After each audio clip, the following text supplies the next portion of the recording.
Insticator's thUp event. This is part of a series of conversations that we've been having, and thank you all for being here today. I'm Ealeal Ginott. I head our content operations team at Insticator, and I'm excited to be virtually joined by Jennifer Maanavi, co-founder and president of Physique 57. So welcome, Jennifer. Oh, I think you're muted. Are you able to unmute?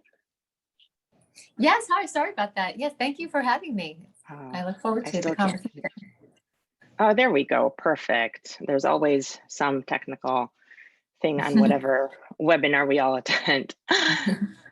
So yeah, thanks for being here. Before we get started, I wanted to talk a little bit about why we're here today and why we do this series. So it's a part of the other things that we do at Insticator. We're committed to advancing equity and diversity, both within our company and across digital media as an ecosystem. Part of this is engaging our community to foster a deeper understanding of unique journeys, professionally and otherwise, having this embedded in our core value of unconditional empathy. thUp has been our initiative to bring inspiration to every person who's carving out a professional path in our global multicultural environment. And this is happening through storytelling, conversation, and pulling back the curtain on how to apply that wisdom that we gain from these challenges and accomplishments in order to build a successful career in an ever-evolving world. So every month, we sit down for a conversation with an inspirational voice to hear their stories, in this case, Jennifer, and gain some insight to help whoever might be tuning in to find and carve their own path up. These events have been titled In Conversation, and we welcome you all to join in. So you'll be able to ask questions by raising your hand after we're done with our initial conversation and questions. And anything is welcome, and we love participation, so don't be shy. So anything that you would like to ask Jennifer, feel free to submit by raising your hand, and we'll be able to invite you through the chat window. All right, so as said before, this month we're welcoming Jennifer Maanavi, CEO and co-founder of Physique 57, a global fitness and media brand headquartered in New York City that has been offering a unique fitness experience through their studios and apps. So some of you might be familiar with this, but it's based on the Lottie Burke method and ballet-inspired bar exercises. Side note, it will also kick your ass. Physique 57 creates a more dynamic workout based around interval training and choreography, and is also super fun. So they've boasted a number of celebrity clients, the likes of Demi Moore, Sarah Jessica Parker, Kelly Ripa, but mostly this is bringing bar to everybody, and this is very much a form of fitness and a lifestyle that I'd encourage everybody to try and explore. This year, they were named a top 20 fitness app by Good Housekeeping.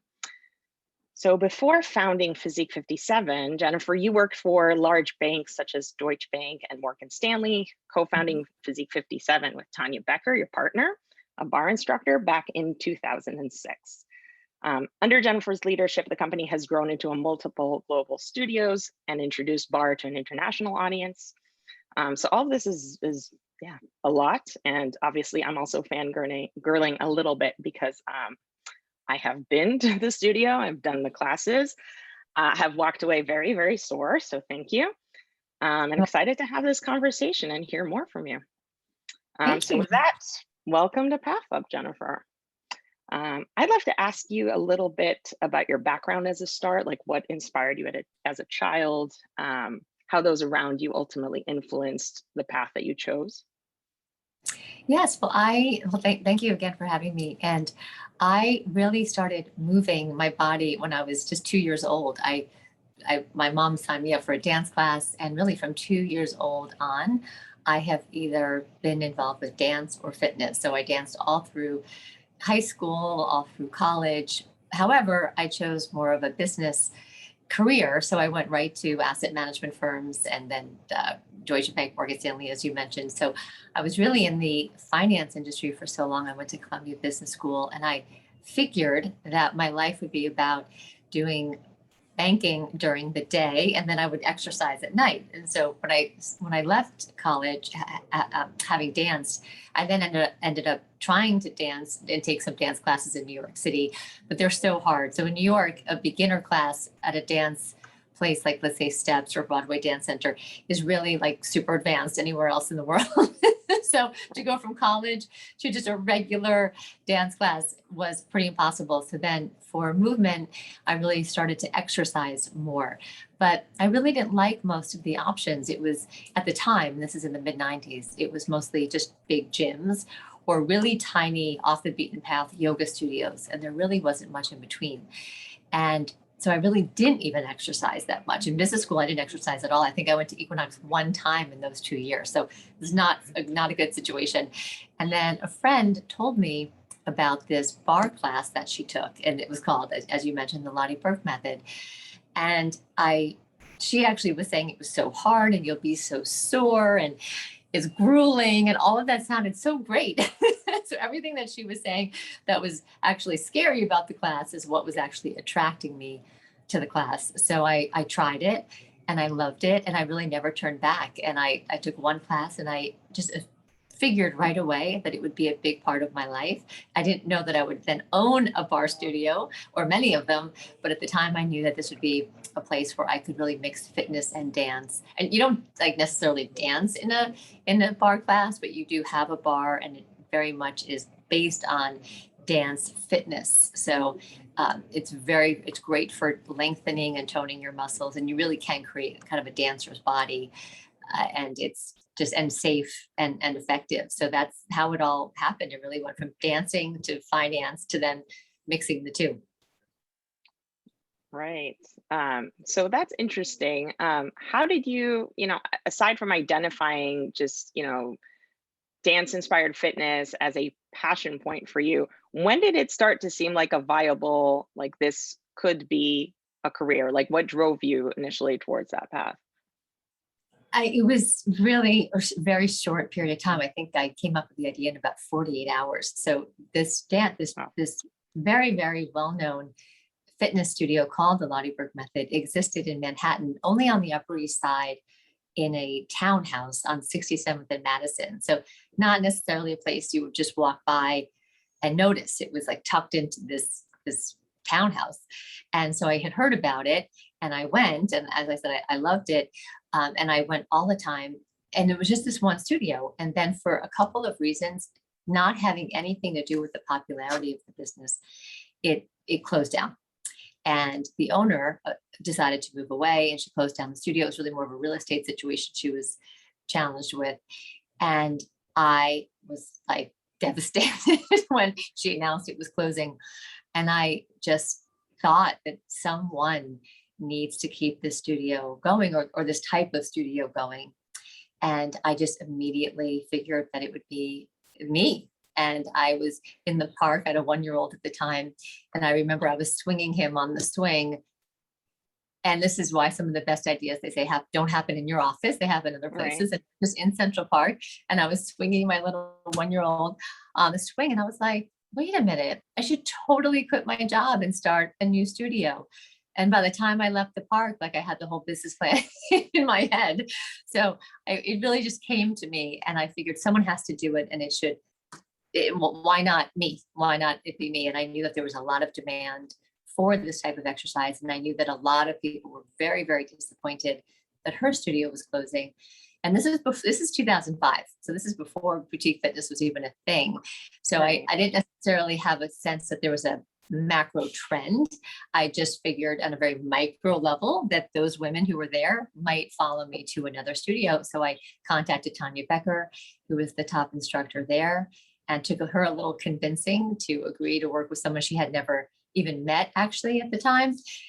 But we met, we shared a lot of the vision and a lot of core values, and we were just sort of soul sisters right from the start. And we started this business together, and we only knew each other for 2 weeks before we Oh, incorporated. wow. I know, it Wow. was really fast. So what did the actual like transition from banking into like I'm setting up my own, series of studios, or I guess starting with one studio, was it gradual or was it like one of those abrupt, I'm leaving this job and headed over to It was a a new rush. direction?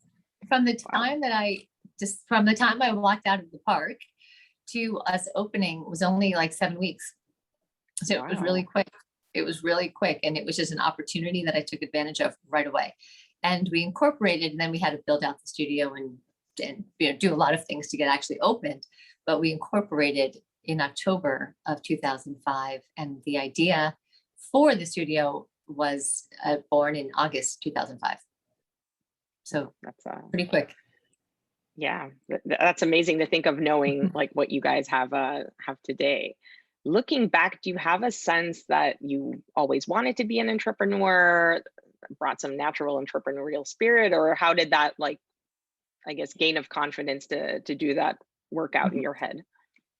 Well, in my experience is that now, I think since probably the 2000s, entrepreneurship is much more accepted and much more common.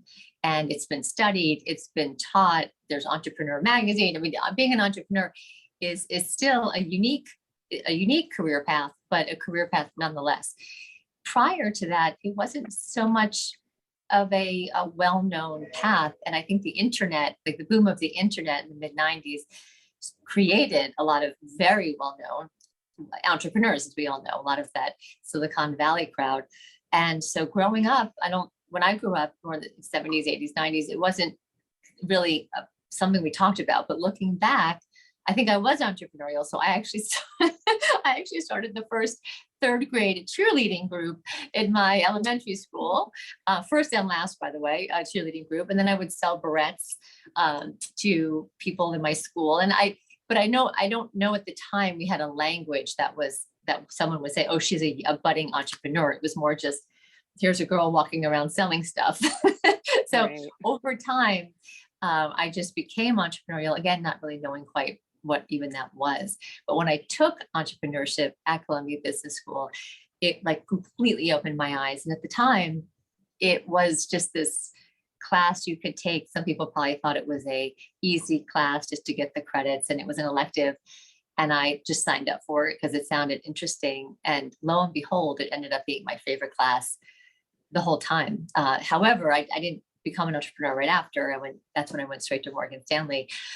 But then later on, 5 years later, is when I started Physique 57. So I don't think I had identified as an entrepreneur, but looking back, I think I had this type of energy for this type of work from the start.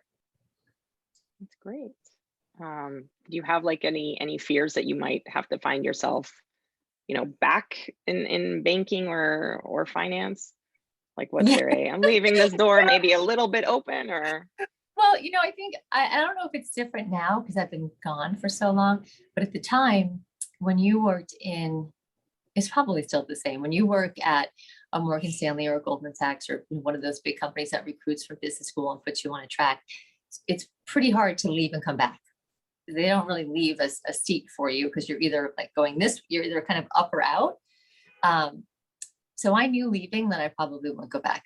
It's really hard to just knock on the door to a big bank like that and get in if you're not either coming with a book of business or again going up the career ladder from the start. So I don't regret leaving. I knew great people there, and it was a wonderful experience.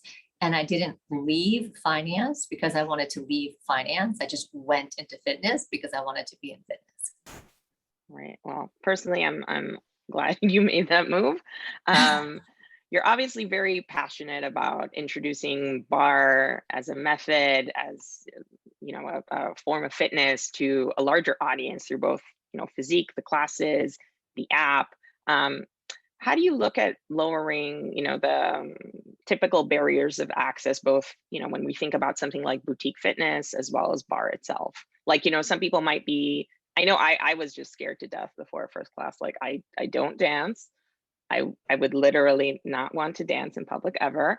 And just, it became something that was almost like addictive on like a fun level, which was not something I anticipated. But what are you guys doing as a company, as leadership, to sort of tear down both stereotypically and just like other barriers of access to bar? Yeah. So bar has a reputation of being difficult.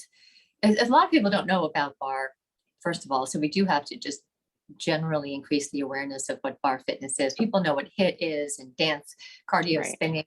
There's a lot that have just been around longer so that people know more about. And bar was actually developed in the 1950s. However, it was really more of a British type of form of exercise. So it was developed in London, and that's where it still exists since the 1950s. And Lottie Burke was, she wasn't necessarily British, but she started her studio there. So it was very well known there, and then it's come here, and then it was only on the Upper East Side for all of those years. So and from there, it's now become more of a national phenomenon. But it only really started to take off with studios, with brands with hundreds of studios, I would say the mid 2000s, or even more recently than that. So it still has a long way to go as far as general awareness. Those who do know about it, this little niche area here, know that it is really hard, but it's very safe, and it has extremely quick results. So we see visible results in clients in only 8 workouts. So like, it works. It's hard for a reason, and from what I find, especially for women's bodies, is I have not seen anything that is so effective so quickly that also has 0 injury rate. We have no injury rates, none. Like, no one, you really can't hurt yourself by doing bar unless you're doing it completely wrong, which that's one of the issues with doing it on demand, is you're not always sure if everyone's doing it right, but it is just so effective. So but it's expensive. So when we started, even back 2006, it was a $32 class, $33 class, and now it's $38 class. The beauty of we started doing on demand actually in 2012. So we've been in the on demand fitness game for a very long time. And what was great at the time is at that point, it was $50, about $50 a month, is that people could access it all over the country. But before that, even sort of going in a reverse timeline, not just the on demand was cheaper, but we actually started to make DVDs in 2008 and 2009. So we could have either done a corporate expansion where we had studios all over, and those all would have been probably $35 and up a class, or we could choose the media route and do something that was something we could distribute around the country much faster and much cheaper. So when we made our first round of DVDs in 2008, we were thrilled to see that we sold DVDs in all 50 states in 30 days.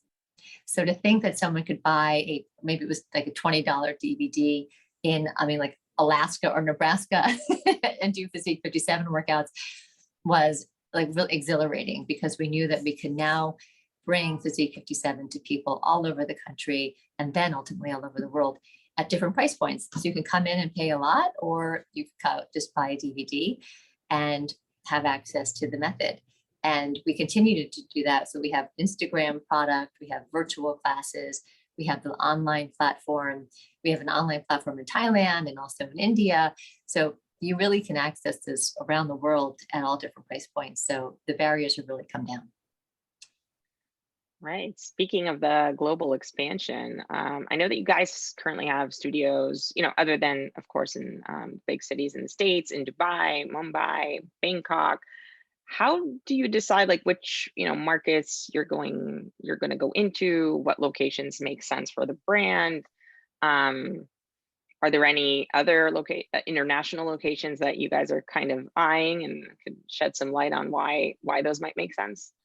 Yep. So I think for a studio to do well, a lot, even if number one, you have to be in the right locations, you have to have the right demographics, and you have to be from a real estate standpoint, you have to be in the right place.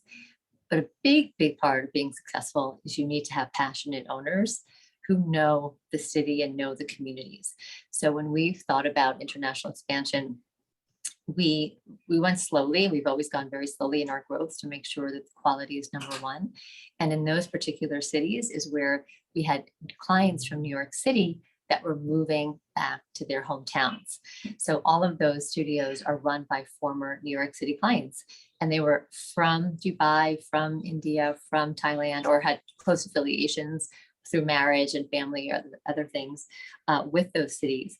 So that when they opened up the studios, they were very well aware of local trends, marketing programs, and had a passion for for Physique 57. They're not teachers, they run the business. They have a real passion for Physique 57. So we have started that way, where it's really clients going and opening studios. And in each one, COVID has completely changed our growth trajectory, unfortunately, but everyone had more than one studio and plans to open more. So that's been terrific. Now, as far as other international expansion, we've definitely been having conversations, and the COVID stops and starts. So it's hard to get momentum when you're a new brand in a city where there's no vaccines or kind of no end in sight of this terrible pandemic that we're in. Yeah, I mean, I'm hoping, unrelated to this, that, if we hear, about additions a year from now, we're looking at like a completely different landscape, Yeah. globally and personally. Yeah, I wanted to go back to, your partnership with Tanya. So how, walking into a business partnership with all, the potential, bumps in the road, communication issues, what made you certain? And you said you spoke like a 2-week time frame, which I'm astounded by. Like, that's incredible. What made you certain of, like, there's a click there, there's a way to execute together, this is somebody who shares my vision and gets it? Yeah. So there's a few parts to our relationship that have made it so successful that I would encourage other people to think about.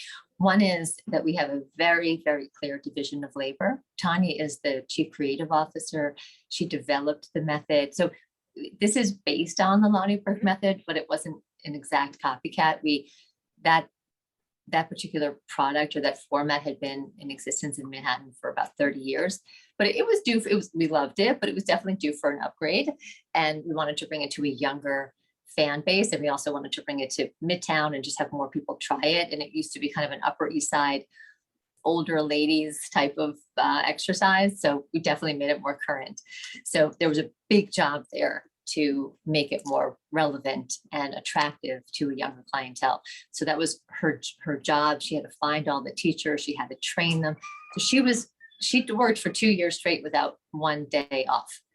And that's what she did. And then I did pretty much the same thing, but on the business side. So I found the space, I built out the space, I was in charge of HR, strategy, finance, all of that. So we met every day and we talked every day, but there was really nothing on her desk that related to me and nothing on my desk that related to her.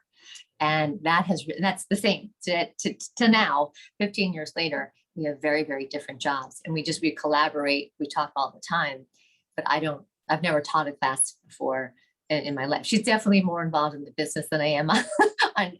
She could probably sit at my desk better than I could sit at her desk at this point. But we just had two very different things that we wanted to accomplish for the business.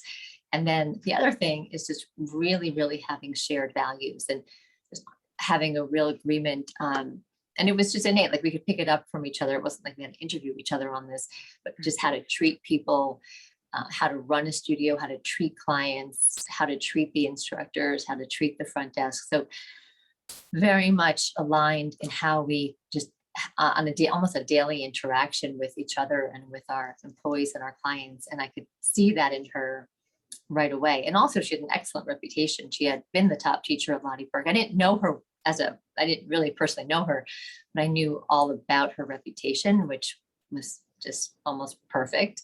So I knew that I was getting involved with someone that had a lot of integrity and talent, which is really important. And we shared this vision right away when we met, that we wanted to bring this method to as many people as we possibly could around the world, whether it be through virtually or in person. So we really shared the vision. We had the same values, and we had very different skill sets. That's good. I always am very curious into like the window into the people behind the front of the business and what makes it actually work. So that's actually really interesting to hear. In your first years, what were the biggest challenges that you both found that you had to overcome in trying to get the business going and growing? So I would just by a lot of luck and hard work, marketing was actually not the biggest hurdle. Of course, the first couple of months you had to get the word out. There was just enough. it's actually simpler then. I really do think this is before social media. This is before iPhones, and really we did not purchase the Lottie Burke method, so we didn't have a client list. So what might seem hard actually just wasn't really that hard. I'll talk about it for a second, but we were actually cold calling people and inviting them to the studio. We only had email to send out just to invite people to the studio, but somehow, based on the lack of the competitive environment at the time, and we just sort of hit the market right. So we were luckily very successful as far as attendance very quickly. Mm-hmm. But then what comes with that is HR. I had managed some people, but I will say, managing people at a huge company at Morgan Stanley is much different than managing people for your own startup. I mean, like a lot of things are quite different. And a big learning, we were both just early 30s, and a lot of our challenges came around finding people to hire, interviewing people. We obviously did not have an HR department. We were the HR department. So how do you find people? What are the right questions to ask? How do you onboard employees? How do you train them? Like, we just didn't know any of that. And based on our backgrounds, neither of us had done it before. So that was a big learning experience, and it was fun. And luckily, I think we did a decent job with it, but it was certainly like, what are we doing? Like, I'd literally Google, like, how do you interview somebody? So there was that. And then obviously, like, the legal paperwork and all offer letters. We like Googled our way through HR, and it very, very much when we started. And then the other challenge was retaining people and building a culture. And something I want to say too, like similar to what I was saying about entrepreneurship at the time, like core values and mission statements also, believe it or not, were not as prevalent. I mean, like Coca-Cola had one, I'm sure, but we didn't like live by them the way you do now. Like, I'm not even sure Morgan Stanley had core values. I'm sure they do now, but like maybe it was written in some handbook on page like 75, but like it wasn't on the wall like you see now everywhere. So we didn't even have core values when we started. We wrote them in 2010. So it was like 4 years after we had actually opened. So a big part of what we had to learn about is like being transparent, sharing the vision, putting core values into words. Like, we were very nice people, and I think we ran a nice company, but we just didn't have a language around it. So that was a big challenge. Is how do we share that? And probably the highest turnover I had at the company was during those years. In the first 4 years, we got much better at it, but that I learned a lot by losing people along the way, and just realizing that maybe they didn't have a clear job description. Expectations were kind of loose. Maybe we were too casual in how we were managing the business. So I just really had to learn a lot about that. So it was, for everything around managing, engaging, communicating with employees was probably the biggest challenge. And I don't want to say negative challenge, because they're all positive experiences. Like, just how do you run a business? It's kind of what we learn. Well, obviously these parts came together because you became a huge success. I wanted to also talk a little bit about, this has been a year. I think no one could have written how insane it's been for almost every industry, but obviously for something like boutique fitness or sort of any fitness environment where a lot of the dependency is on people to show up in person and feel safe enough to do so, and sort of have the ability to anticipate what's going on, which I think, we can agree the past 18 months for most of the world did not look like that. So how are you guys approaching, your Phoenix moment, like the rebuilding post-pandemic? What's it been like to navigate this very terrible year? Were there, challenges that were somewhat in some like emergency plan book, or was this all like, this is all new and what are we doing with it? Yes, well, lucky for you, you have someone representing one of the hardest hit industries out there. So I definitely have a lot to say on it. And the restaurant industry was hurt too. The restaurant industry, and I'm happy for them. I don't say this in any disparaging way, but they did actually have quite a bit of support, a lot of lobbying efforts. Sorry about that. A lot of lobbying efforts. So they actually were able to kind of get more money and get some better treatment, Right. you know, for lack of a better word. So the fitness industry just like pummeled. I mean, we've all benefited from PPP and ERC and other things. So I don't want to say that there's been no support, but Mhm. not really focused support like the Restaurant Revitalization Act and other acts like for Broadway that they've had in New York City. So New York City fitness has had nothing targeted to help it, which is just atrocious. And there is something called the Gyms Act that's out there that has very little support and will likely not get through. So like we're stuck. Mhm. So we've pulled through. We really did. And I think 30%, I think this is more of a national number, 30% of fitness companies unfortunately have gone bankrupt, or just closed down. So, you know, and probably more to come, unfortunately, especially as we navigate this new variant and what's going to happen in other cities. But to answer your question, like really, it was remarkable. I mean, we lost 90% of our revenue in one day. We let go 95% of the company in one day, which is the first day that we were closed. And it was just so painful. I mean, it was ridiculously painful, but we had to be decisive and we just had to move forward, and we didn't really have any choices. So we had a very small team that we kept to rethink physique and reimagine physique. And I'm forever grateful for every one of those people. There was maybe 10 of us, 6 to 10 of us at any given time, just every single day on the phone. I think we'd had a call pretty like every day at noon or something to just like get through what we needed to do. So luckily we had the digital platform already. So we didn't have to create that. We already had that, but then we created 2 other products. So we had 3 digital platforms that we focused on. And it was really a lot of collaboration, a lot of creativity. I mean, just like what if, or how. We have a lot of really tenacious people on the team that just were like figured out how to make this work. And we were all dispersed around the country. People, you know, for so many reasons went to different places. So it was an unbelievable transformation. Job descriptions changed, titles changed, and we just bullet pointed our scope of work, and then we did it again and again and again. And we got through. And it was, you know, some things were pretty funny, you know, like so crazy that you had to laugh. But it was really devastating. But what was very heartwarming was to see clients, even from past years, come back to the platform. So we actually had a lot of people who had left Physique because they had moved away. And at the time, the on-demand platform wasn't really that well known.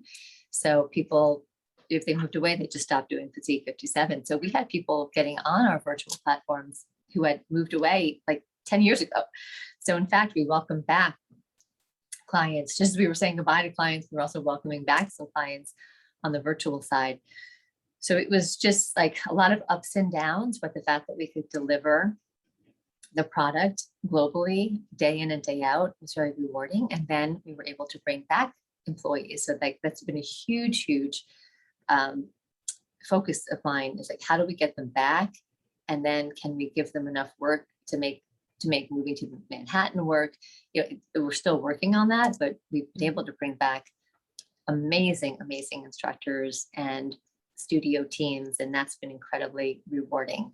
I do think though, like things are getting a little nerve-wracking again with the variant, and Right. watching, you know, very close with some other fitness CEOs around the country, and now you have to wear masks again in some places. And, you know, I'm just, you know, fingers crossed really that we can get over the finish line. But I think all of us are much more nimble, and things that we used to do, we just can't do anymore. So we have to do it differently.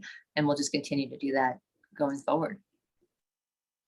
I appreciate, you know, the candor and talking about this. It's obviously probably like hardships beyond imagining, I think, for anybody who's, you know, running a business, you know, of that type. And of course, I'm hopeful, you know, uh, both on a global level that this goes away, but also specifically for the industry, because, you know, like you said, when you look at something like restaurants, there's pretty much like people have the comfort of, oh, okay, I'll get on the app, I'll order it.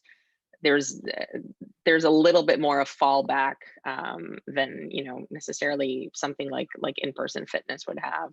So fingers crossed that, we bypass variance and uncertainty, Yeah. and can see this really continue to rebuild. Um, when we look at something like entrepreneurship, and while maybe, in your field there, I definitely see a lot more women, which is always great. But overall, as entrepreneurs, as heads of business, there is definitely less representation for women, making this, an underrepresented group. Um, what do you think, from your personal experience of peers that you could speak to? How can people who come from, an underrepresented background in business, best leverage their own context, experiences to drive forward and make things happen? It's a great question. I think one thing, that could probably be a whole other conversation. So I probably have an hour's worth of things to say, but obviously I don't have, unfortunately, an hour with you. But I think a big part of entrepreneurship is your network and feeling comfortable asking questions, because there's no way you can start a company, especially if it's a new industry or a new product to you, where you have all the answers. I mean, you maybe have some, but what you do have is a lot of curiosity. You have comfort with uncertainty, and you're tenacious, and you're really passionate. Of whatever business you're going to start, hopefully you're really passionate about it. So you have a lot already to make you successful. But what you really also need is a lot of people in your orbit to help you through. You're going to have accounting questions. You're going to have, like I said, HR questions. You're just going to have so many questions, because again, there's no way you're going to know exactly how to start this company. And I fortunately, and that wasn't really through working through those banks. It wasn't like I was asking anyone from those companies for help, Mhm. but I had just, whether it was through business school or friends, I just had a lot of people that I could talk to, and or I knew who I could pay to talk to. So I Mhm. just knew how I could get answers to things. Yes, I did Google my way through a lot of it, but luckily I had other more informed people to help me. And I think for women, for me, there was actually a lot of other women that I was asking help from, and also and men too, but there was just a lot of female. I joined a lot of these female entrepreneurship programs and meeting groups and things like that, and that was really helpful. And so I would hope that whatever background you have and from whatever community you're coming from, you can access those types of programs, because they're just incredibly important. So that, I think, is really big. And I think you could be coming really from anywhere to start a company, but if you know how to plug in to those areas, they're very welcoming. Entrepreneurs love other entrepreneurs. So if there's any sort of a group of entrepreneurs or business leaders, 100% a great place to start. Even if you have one employee and you haven't even started your business yet, there's groups for you. I mean, you don't have to have already opened. I think my first entrepreneurship breakfast group, I think I'd been open for like a month. So I really didn't have much to say. And believe it or not, one of the women from that was 15 years ago. One of the women from that group is still one of my best friends. And she's gone Oh, on wow. to do like 5 other things, and she's not necessarily an entrepreneur anymore. But people just really want to be with like-minded people. And so that would be my number one piece of advice. That's good. Um, I'm hopeful that this inspires either people who are listening in today or people who will be tuning into the recording later on. Looking back, at the start of the journey to entrepreneurship and building the business, what do you today view as your biggest mistake or stumble on the road to get there? Yeah, there's probably a lot. There's many. So I think some of the mistakes, I think in many ways, when you're growing, it's easy to think that that's just going to take care of itself. But a lot of companies, I think, if I'm sure there's charts out there, like you don't always grow at the same rate, especially if you're around 15 years. Like you can be very, very well known and very popular one year, and then just less so the next year. So probably planning out for dips would have been better. Would have been better. We've been luckily, we've made it through 15 years, and we've been, I would consider on many planes, we've been successful every single year.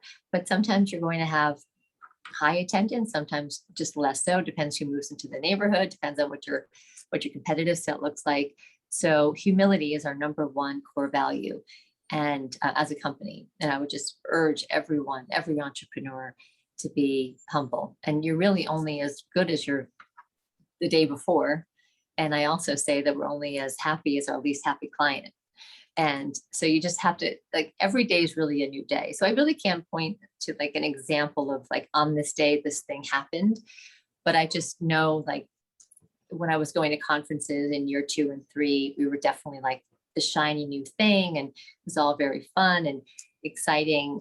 And people would say to me, like, the boutique fitness industry is going to get saturated, or like, here's all the things that we think will happen in the industry.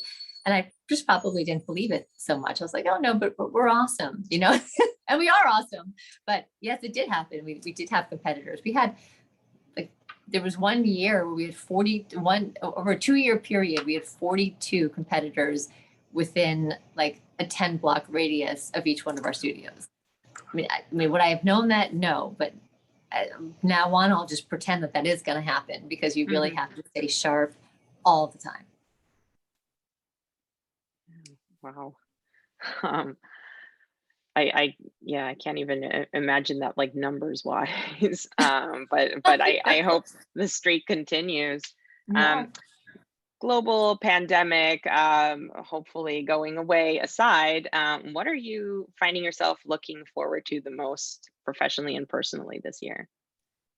I think I have to say, as an executive and as a CEO and as an entrepreneur, I think what I've learned in the last year is astounding. And I definitely don't want to come off saying I'm better off for this pandemic, because people obviously around the world are not necessarily better off. I will just say I did learn a lot as a leader. And I am excited to see, and my team, everyone on my team, it's like, it's like 10 years of work experience in 12 months. Wow. In many ways.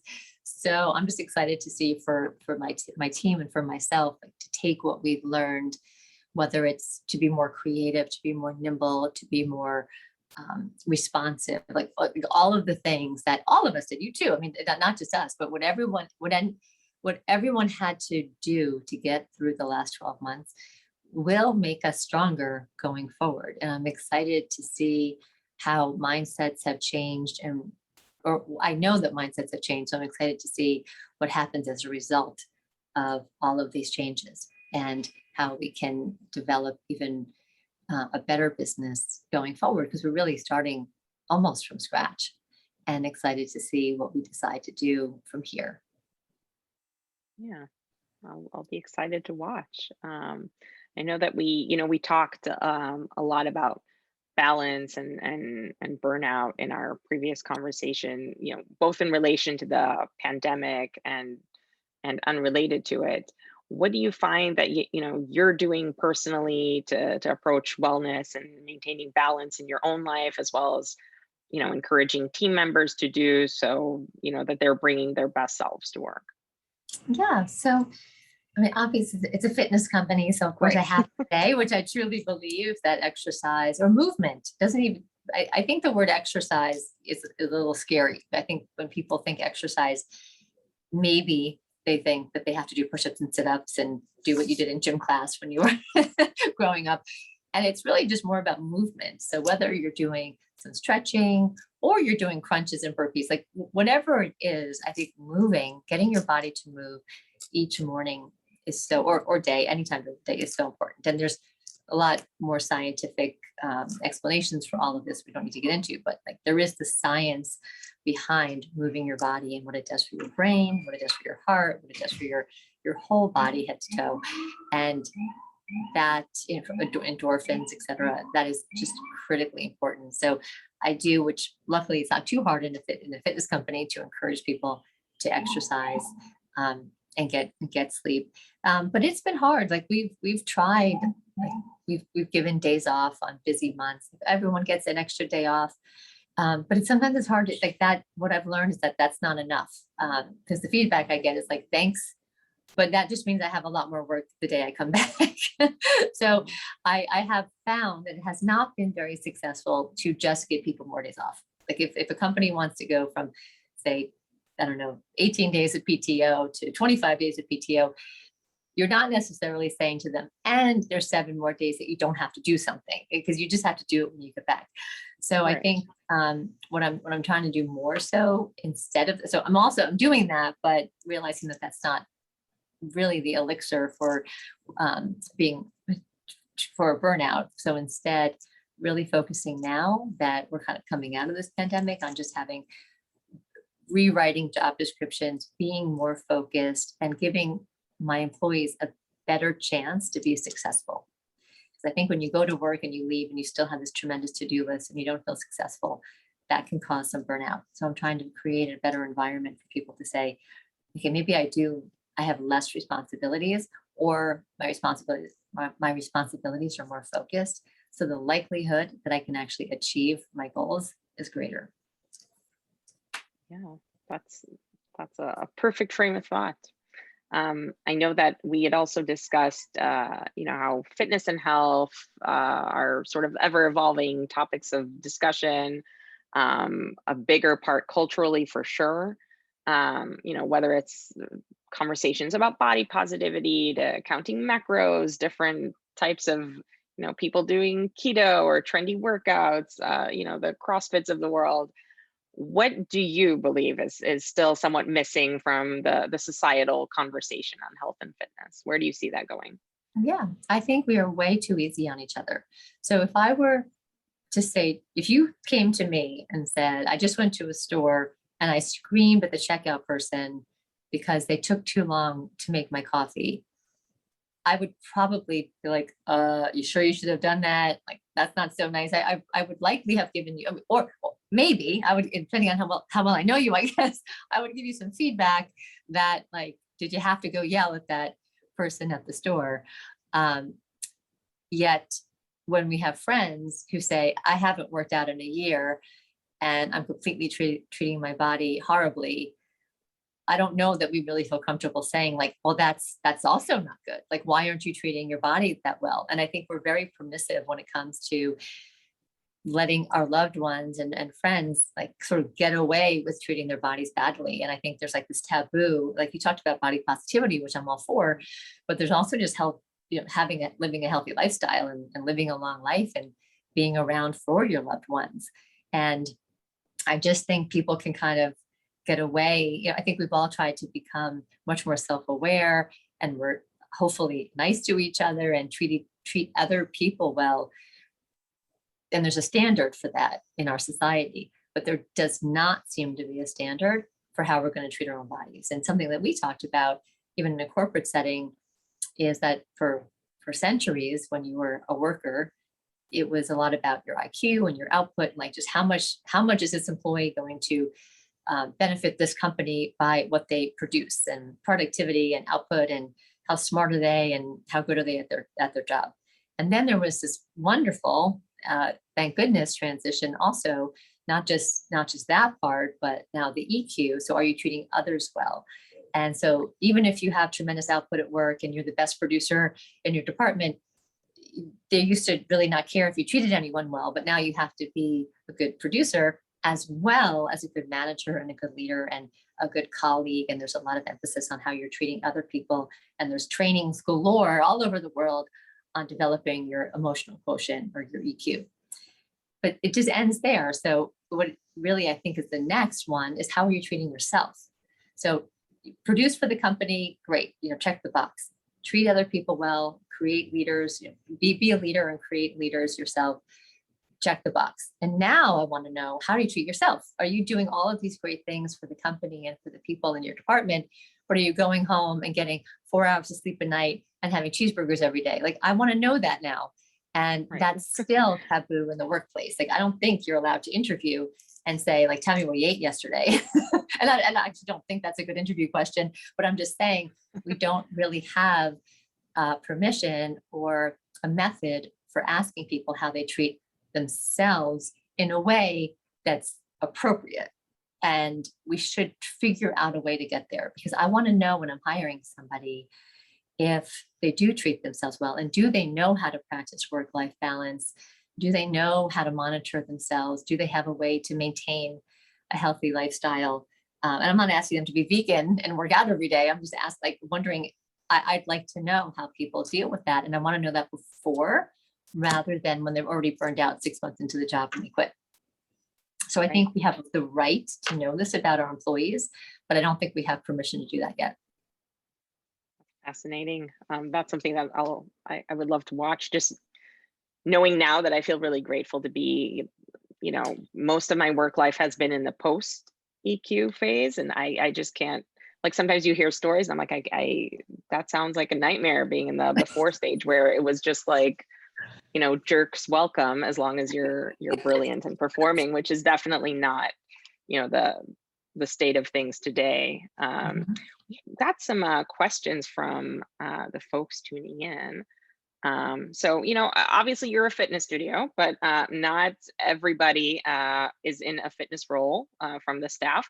So in what ways do you think workplaces, in what ways are you guys perhaps using as an approach to help employees take control of their own health? Like, assuming not everybody is an instructor, how are you promoting, that culture of health within your brand? What do you think other companies can do to make it more accessible, make it more a part of what their employees are doing?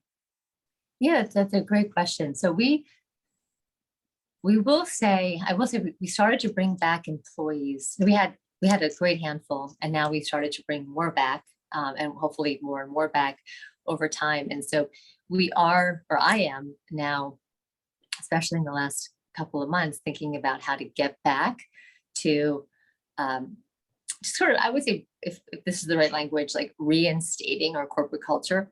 And our footprint is much different also. So before I answer that question, just the background is we used to have 4 studios. We all used to work in the studio. We would see each other all the time. So there was just a lot more casual conversation. So we could probably get a pulse on people's sort of mental state and health just by being there. And now we only have 1 studio in New York, and we're still working remotely. So I look forward to being able to get everyone in a room and having more conversations about this than we have now. But what I can say, so whereas we might not be talking about, and also because of capacities, we actually can't even have most of our employees take class because we are still limited, to some extent we're at limited capacity. But we used to encourage people to take class all the time. And in fact, we had we would report out monthly on people's, it was called like the, just like the class taking report or top taker report. So we would have fun with ranking how many classes the employees took, and we would reward them. So even if you're not a fitness instructor, actually sometimes like the top